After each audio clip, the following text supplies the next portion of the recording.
This kills the search for missing persons. There are many factors who are directly contributing to that and the loss of a life of a person that was missing. And there are multiple factors. Okay, the first one is ego. The amount of times that I've come across teams or law enforcement that want to be at the head, they want to be the all. I know in search rescue and generally public safety, we tend to be very much A-type personalities. I understand why you need to be an A-type personality in this job and this volunteer career. I've talked with multiple agencies globally, and the need to be right sometimes goes above the right of the missing person, and that's something I want for you to take into account. Don't have your need to be right go above the need to be helping your missing person. Because the need to be right, in some points where I've seen that ego gets so much involved in the search for a missing person between teams because there is trouble on management side of level.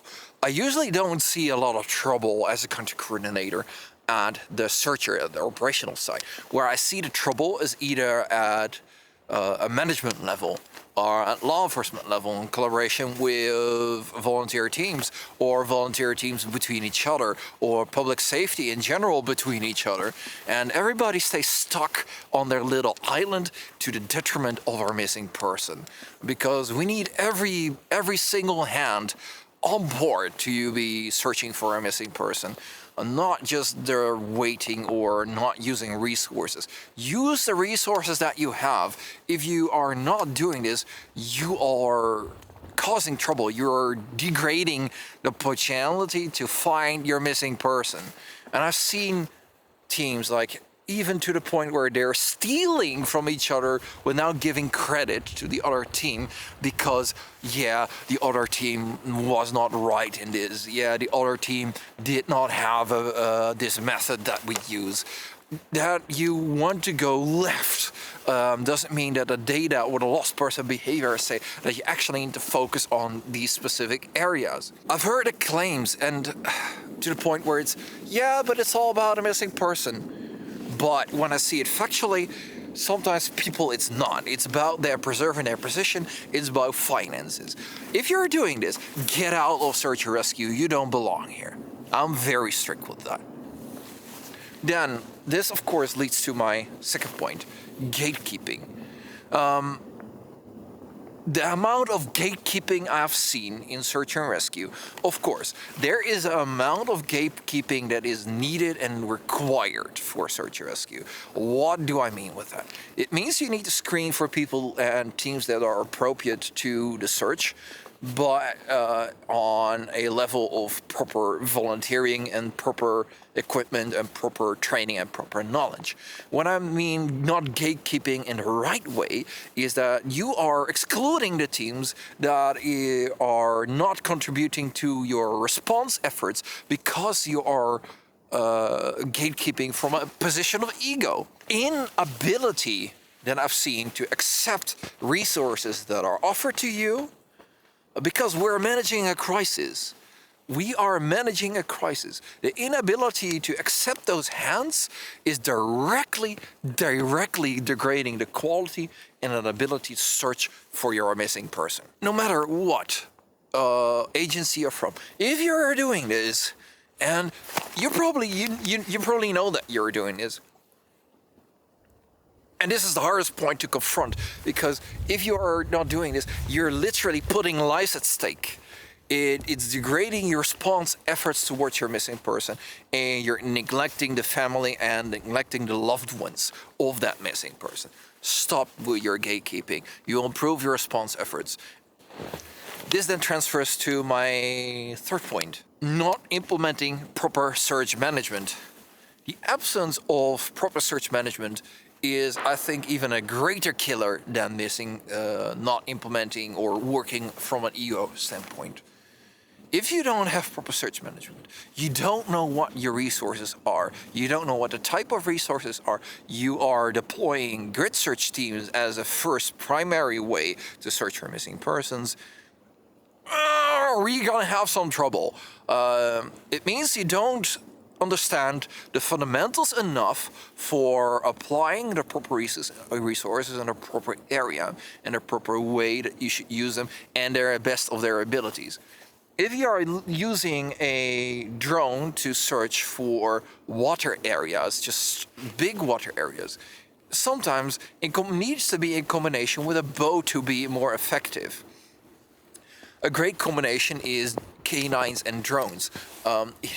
It is a match made in heaven if you are trying to combine canines and drones together. Although, if your drones and your canine teams are not integrated with each other, they don't know each other, and the canines are not trained to handle drones, they might get distracted or they might get scared of it because there's a drone flying near the canine. Stuff to think about. Also, not implementing proper search management is not implementing proper areas or sectors. But also, it transitions to my next point, is the absence of implementing and the failure to not implement lost person behavior. If you're not implementing reflex tasking, if you're not implementing Robert Custer's amazing job and its amazing work, you're neglecting the safety and ability and your responsibility towards the family and towards your missing person. Because yes, there is a tool. It's a toolkit that you can use and it needs to be added to your toolkit. Because I've seen globally many cases that I could get out of the thumb of my hand that were preventable deaths because of not proper responding in the right order at the right time and as fast as possible because and in combination with not implementing lost person behavior were unnecessary deaths that could have been prevented. I already hit the point, but my next point is inadequate urgency. I've seen many cases where the non-adequate urgency was implemented to search for your missing person. I want you to take this away.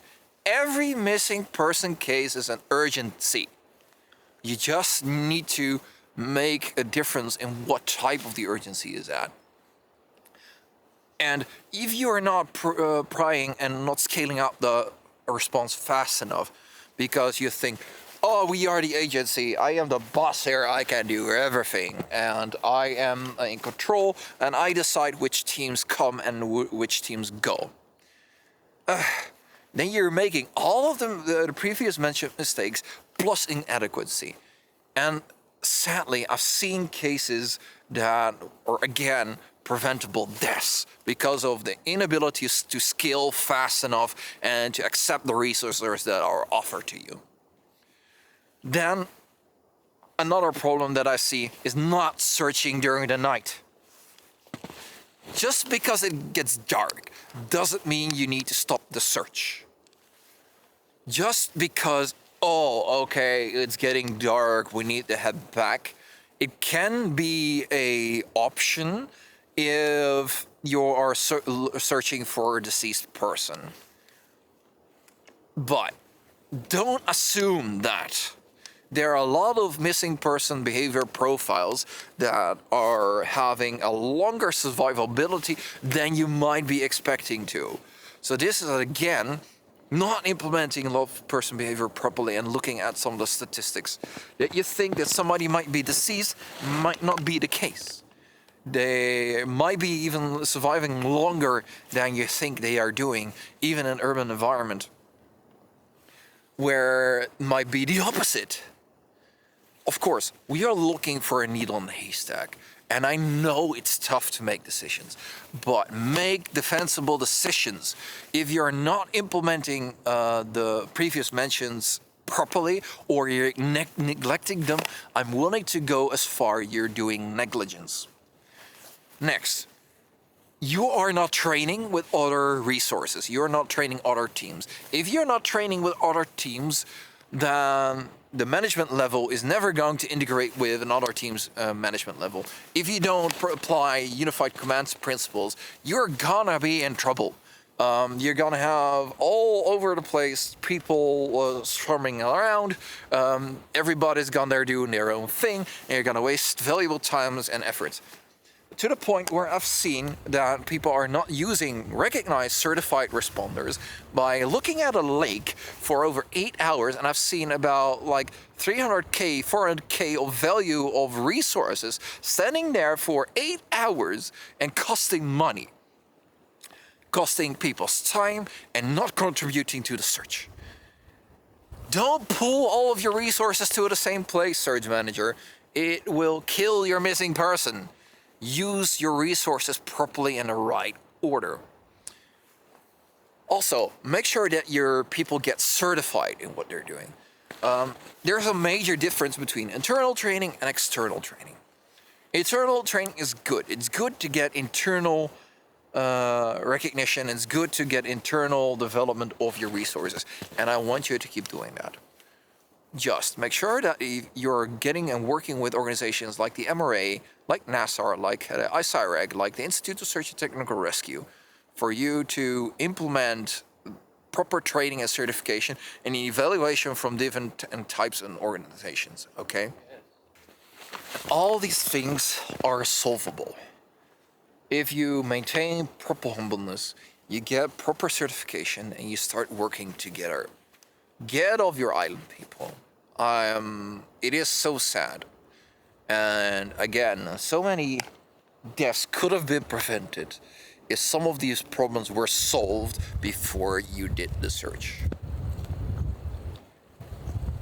And I get it. Robin, you're so critical. We are all doing our best to help missing persons. Yes, I commend you for that. But we can't be sorry. We need to be better, okay? We don't have a second option for us.